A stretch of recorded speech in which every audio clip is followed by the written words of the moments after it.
Assalamualaikum warahmatullahi wabarakatuh. Halo, saya Dr. Uli. Kali ini kita akan membahas salah satu pertanyaan yang cukup sering ditanyain oleh pasien diabetes, yaitu, "Dok, kalau saya sudah diabetes, vitamin atau suplemen apa yang sebaiknya dikonsumsi?"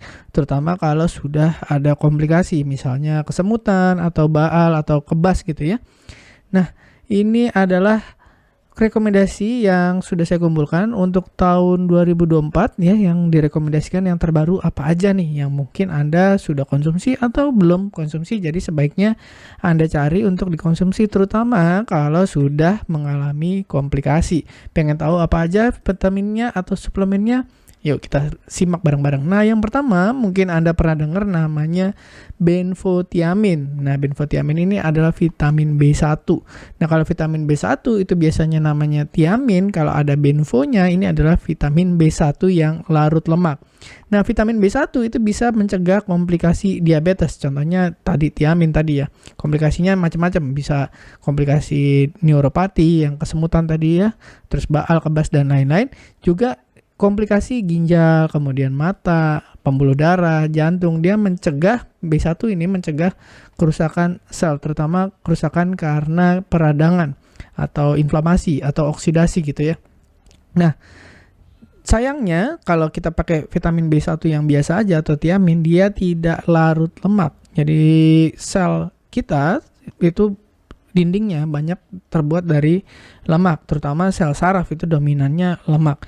Nah, kalau benfotiamin adalah tiamin atau B1 yang sudah dimodifikasi supaya dia bisa larut lemak. Nah, kalau dia larut lemak, dia bisa masuk ke dalam sel, terutama tadi sel saraf yang memang dominasinya lemak gitu. Jadi kalau misalkan keluhan Anda komplikasinya terutama neuropati, kesemutan, kebas, dan lain-lain, maka benfotiamin ini salah satu yang paling bagus untuk mencegah kerusakan lebih berat.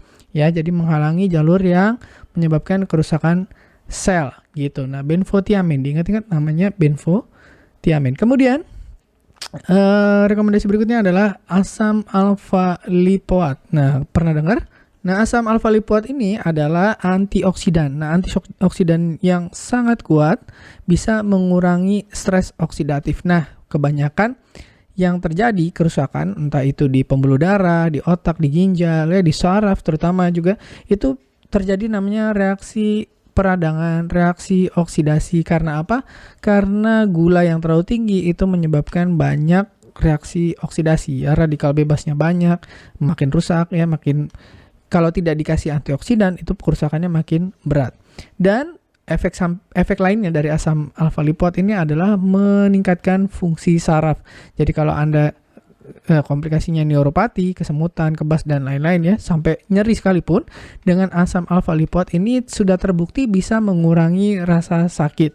Walaupun berkurangnya mungkin 20 sekian persen lah kurangnya, tapi lumayan ya, karena lama-lama nyeri ya atau kebasnya itu yang paling utama adalah dia tidak bertambah parah dan mungkin lama-lama akan berkurang dengan kontrol gula darahnya bagus. Jadi kalau kita minum suplemen tapi gula darahnya masih tinggi juga percuma. Jadi harus dua-duanya, gula darahnya diturunkan, suplemennya diberikan supaya tidak makin rusak dan bisa mengurangi gejalanya.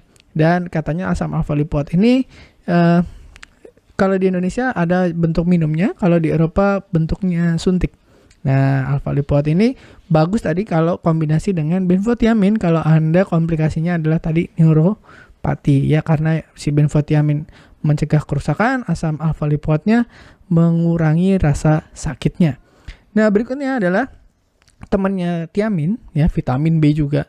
Bedanya adalah kalau tiamin tadi B1, nah B yang lainnya yang sering terjadi kekurangan atau defisiensi pada pasien diabetes adalah B6 dan B12. Nah, B6 B12 ini fungsinya menjaga sistem saraf ya. Salah satu gejalanya misalnya kekurangan vitamin B6 B12 itu adalah apa? Neuropati, benar. Ya, kesemutan, kebas, ya, nyeri itu juga adalah gejala kekurangan B6 dan B12. Jadi dengan kita kasih B6 B12 plus tadi tiamin, alfa lipoik, itu neuropati bisa berkurang ya, paling enggak lebih ringan daripada sebelumnya, walaupun tidak hilang 100% mungkin. Nah, kekurangan vitamin B ini sering terjadi pada diabetes Apalagi kalau Anda minum metformin. Nah, metformin itu sudah terbukti ya bisa menyebabkan kekurangan vitamin B12. Nah, kalau B12 kemarin kita sudah sempat bahas, bisa menyebabkan gejala salah satunya anemia.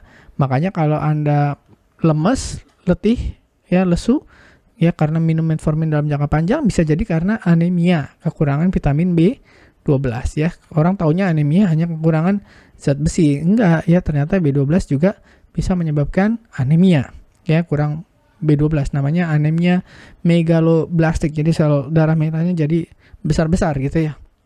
Nah, si vitamin B ini B6, B12, B1 ya, sebaiknya diminum sebagai suplemen, apalagi kalau Anda sudah ada keluhan tadi, satu neuropati, yang kedua kalau sudah merasa kok badannya makin lama makin berat, lemes ya, kurang semangat gitu ya. Nah, ternyata B6 dan B12 ini juga bisa membantu meningkatkan mood kita. Jadi kemarin kita udah bahas juga B12, kekurangan B12 selain anemia juga bisa menyebabkan gejala-gejala psikologis kayak depresi, cemas, dan lain-lain. Jadi kalau Anda kurang mood, kurang gairah hidup ya, terus cemas gitu ya, siapa tahu kurang vitamin B6 dan B12. Nah, berikutnya mungkin Anda baru dengar nih ada suplemen namanya asetil karnitin. Asetil L-karnitin ini adalah asam amino ya, pembentuk protein yang punya sifat antioksidan. Dia membantu pembentukan sel-sel saraf. Jadi sekali lagi yang punya risiko untuk neuropati dan mungkin pernah stroke ya, pasca stroke, itu bagus sekali minum ini asetil L-karnitin. Selain dia membantu membentuk sel saraf, juga meningkatkan energi. Jadi mirip kayak B6, B12 tadi ya, meningkatkan metabolisme gitu ya.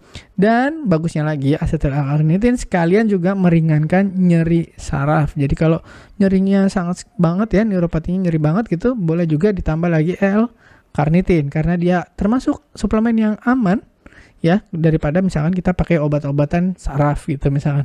Dan bagusnya lagi dia meningkatkan fungsi saraf, jadi mencegah kita jadi cepat pikun misalkan.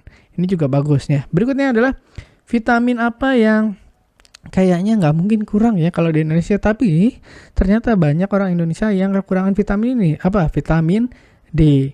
Nah, dulu kita pernah dengar mungkin dari sekolah ya, kalau vitamin D itu bisa didapat dari sinar matahari. Nah, di Indonesia ini banyak sekali sinar matahari, tapi vitamin D banyak orang kekurangan. Ya, mungkin karena banyak aktivitasnya sekarang lebih banyak di indoor atau dalam rumah.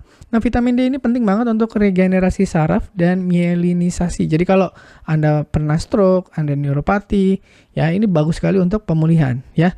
Dan satu lagi, vitamin D juga bagus untuk pemulihan ginjal ya. Dan penting sekali vitamin D untuk kesehatan saraf. Dan sekali lagi saya ingetin, penderita diabetes itu seringkali kekurangan vitamin D. Jadi suplementasi atau paparan sinar matahari yang cukup. Jadi kalau Anda selama ini belum pernah periksa kadar vitamin D, ada manfaatnya untuk periksa berapa jumlah vitamin D dalam darah. Jadi kalau kurang, Anda bisa suplemen atau berjemur di matahari pagi. Dan paginya jam berapa? Nah, dari banyak penelitian itu sebenarnya kalau vitamin D itu di Indonesia sekitar pagi ya, dari matahari terbit sampai sekitar jam 7:30 pagi atau jam 8 pagi itu adalah kandungan yang membentuk vitamin D paling banyak. Jadi sinar ultraviolet ada gelombangnya beda-beda. Ya, jam berapa? Itu sekitar jam itu ya, sebelum jam 8 pagi. Ya, setelah itu tetap ada, tapi tidak sebanyak yang pagi tadi. Nah, mudah-mudahan bermanfaat. Saya Dr. Uli, terima kasih sudah menyimak. Assalamualaikum warahmatullahi wabarakatuh. Terima kasih telah menonton hingga selesai. Jangan lupa tulis pendapat Anda di kolom komentar. Saya Dr. Uli dan saya sangat senang bisa belajar dan berbagi dengan Anda. Salam hidup sehat dan mulia. Jangan lupa tekan tombol like, subscribe, lonceng notifikasi, dan ikuti media sosial kami sehingga Anda tidak akan melewatkan ilmu berguna lainnya dari kami. Sampai jumpa di video berikutnya.